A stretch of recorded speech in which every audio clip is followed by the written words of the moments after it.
What's up, Patreon family? This is your girl Megan from the HoodAstroQ, coming to you guys with a very heavy topic. So this is a trigger warning, okay? Trigger warning for those of you guys who are deeply impacted by heavy discussions such as abuse, sexual abuse, and domestic violence and things of that sort. You know, people who may have their own biases and personal experiences, or who just feel very deeply about these things. This is your warning. I would say catch me on the next video, okay? I have been getting quite a few requests to discuss abuse in astrology.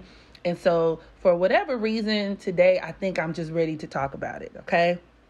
And so with that being said, abuse in astrology has many different indicators. There are many different indicators that can point towards abuse. Now, I want to start off by defining abuse. As you can see on the screen here, there are several different definitions.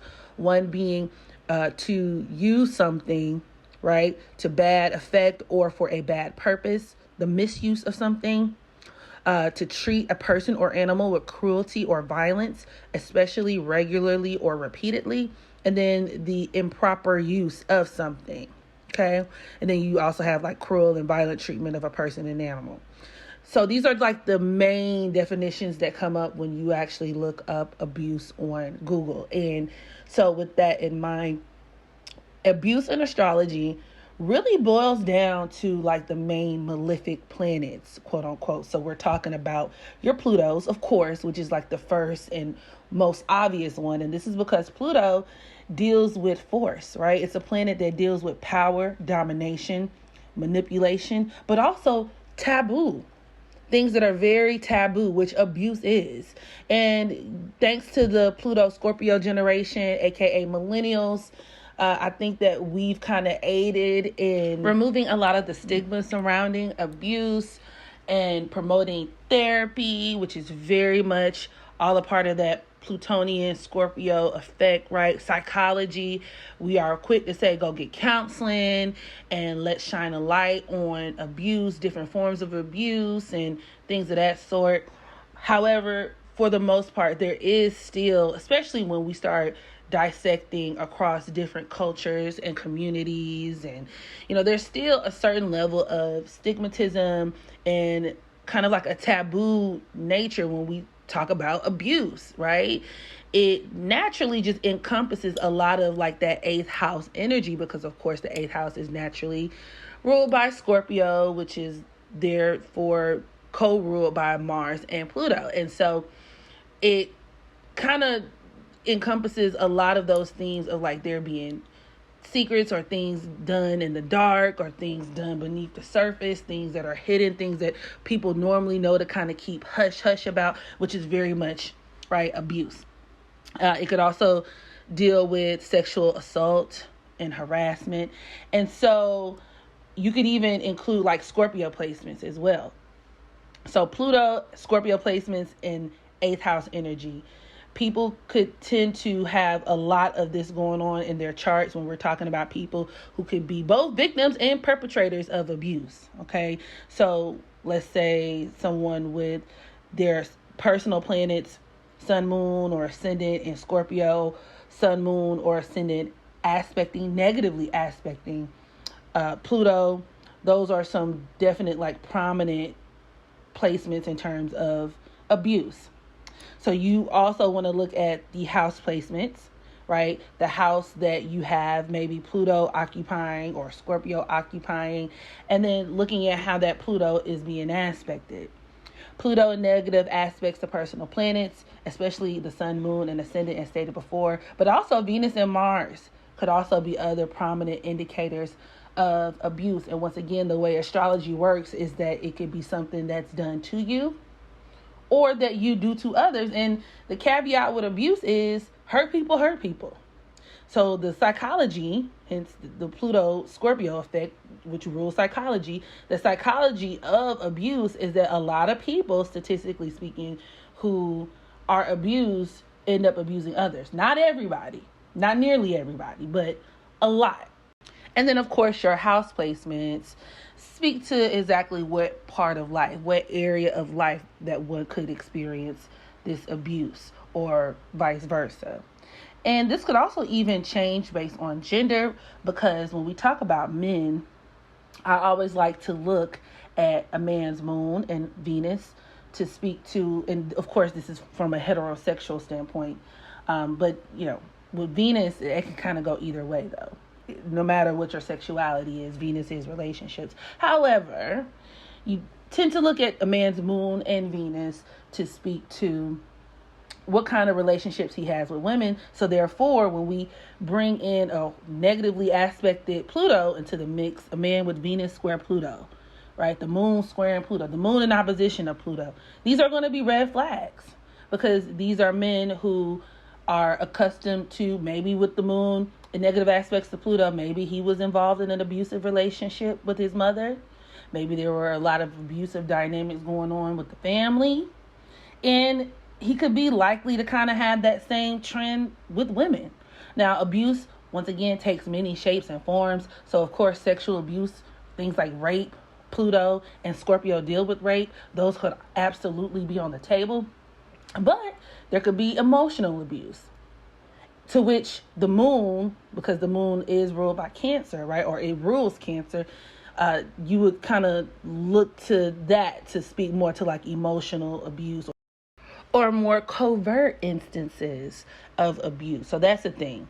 But then you also have physical abuse. And I mean, it can go so deep. There are so many different forms of abusive behavior, even in terms of, like codependency, which technically, I mean, you could kind of draw that back to like control and power. And once again, these are very much themes associated with that Pluto / Scorpio / 8th house energy.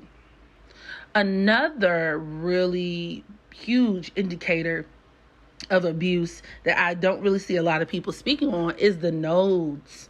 Okay, and the nodes, encompass the bigger picture of it all. It explains the rest of the chart, and it can say a lot about why we go through what we go through in the first place.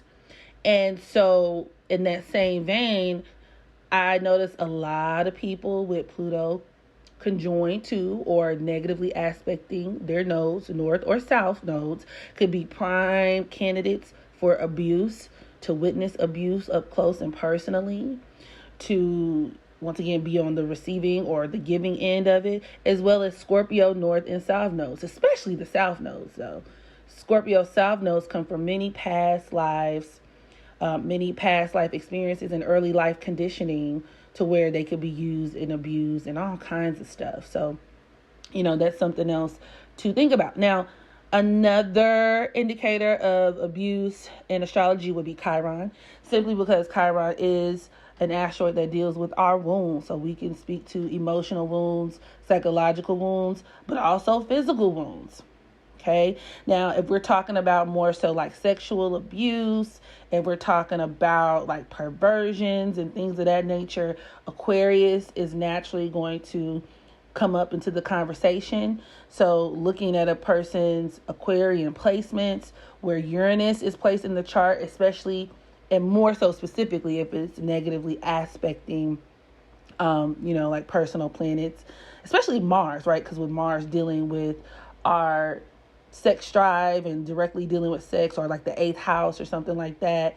And, these are things that you can't really just look at one isolated aspect or one isolated placement. It kind of works in tandem with other things throughout the chart. So it can be very nuanced, right? I can look at a person, look at a person's chart with Uranus, let's say, opposing Venus, and it doesn't necessarily mean that you have been sexually exploited or sexually abused. Doesn't necessarily have to mean that.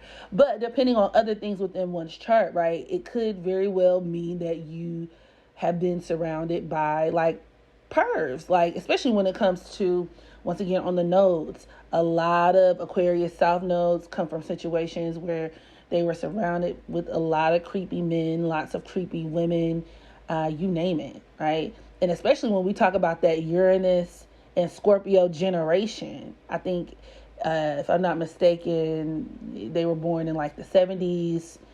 They had it really rough, and a lot of them could have been, victims of pedophiles and things like that. But Once again, that's something that unfortunately a lot of people could experience. So that's not the only set of astrological circumstances that can create that. But it's something that comes up though, right? Even looking at one's 11th house placements. Now, if we're talking about sheer, physical abuse, even though technically sexual abuse is physical abuse, but, we're talking about violence and things of that nature, you would also have to look at Mars. Mars in square to Pluto is actually one of the hallmark indicators of abuse. Physical abuse and otherwise, but especially physical abuse, because Mars literally deals with aggression. It's the planet of conflict, battle, rage. And so a lesser known aspect that I find from my personal experience that could point towards like abuse is Venus square Mars. Okay. Even Venus in opposition to Mars, because it points to where, especially from a relationship standpoint, right?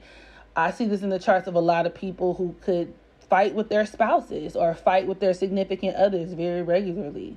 And then we have Saturn. So per some of the definitions that I used in the beginning of the video, Saturn definitely fits the bill in terms of it being a planet that can deal with cruelty, sadistic behavior, exercising power and dominance over those in lesser positions than you. And as a result, having Saturn negatively aspecting personal planets could also be huge indicators of abuse. And this would be especially so for those who have Saturn and Pluto in aspects to one another. So once again, taking it back to the Saturn Libra generation, they are also, I think, born in either the late 70s, early 80s, something around that era. A lot of them do have Pluto, because their Pluto would be in Libra, conjoined to Saturn. And, as a result, it really does intensify the effect, because Pluto in Libra in and of itself can create abusive relationships. That generation, a lot of them sustain and watch their parents have abusive relationships, or those things could come up in their own relationships. But when you add Saturn into the equation, it takes it to a whole nother level. Not only does Saturn deal with control, it deals with punishment. Literally, it deals with punishment, punitive punishment. And so you think about like a parent or somebody who is like punishing their children, but they go overboard, right? We call that child abuse. Ma'am, you cannot whoop your child with an electrical cord, no matter how much the Black community would like to normalize that. You can't throw a pot in a pan at your child's head, ma'am. That's not, so you can look at it like that, right? In areas where, somebody could be punished or could be on the receiving end of punishment, or where you could be inflicting punishment or cruel treatment. Saturn, it could be very cruel. It can be mean. So a specific example of this would be a person with their Venus squaring Saturn, right? This could absolutely deal with the person who has a partner who is, they could be cold, they could be cruel, a partner who could be very controlling, especially maybe with the money. Because then we also have financial abuse. So you see, it's a very layered conversation. And of course, with the second house dealing with financials, Pluto negatively aspected in the second house, or, having Scorpio occupying the second house or something like that could absolutely deal with financial abuse. Or let's say if you have Saturn in Taurus, but it's sitting in your 8th house, right? So it can get very complex, very nuanced, but these are just like the basic kind of generic indicators of abuse in astrology. And I will also say with that, you got to be really mindful if you have like Plutonian children. I personally have a Plutonian child, and I'm a Plutonian person myself. So, it does get really scary. And specifically if you have kids too who have Pluto or 8th house energy combined with Mercury or Gemini, because these are also people who could be subject to influence from like their peers, even though more or less we can kind of say that's everyone, right? But these are people who would be at greater risk for that. So being mindful of the people that you keep them around, their friends. Honestly, from my vantage point, you should be doing that anyway, family included. If you want to really get into that conversation, Gemini is one of the signs of incest. But so can Cancer and Aquarius in different regards. So you just got to be really careful and being very protective, which on the more positive side, Pluto, the more evolved version of Pluto and Scorpio is all about protection, right? It's all about protection and safekeeping. So yeah, this concludes my video on abuse in astrology. You guys drop down in the comment section. Let me know what you think. Feel free to share. You don't have to share stories now. I don't want to trigger anybody, but, feel free to share your thoughts, comments, opinions, and I will catch you guys in the next video. Bye.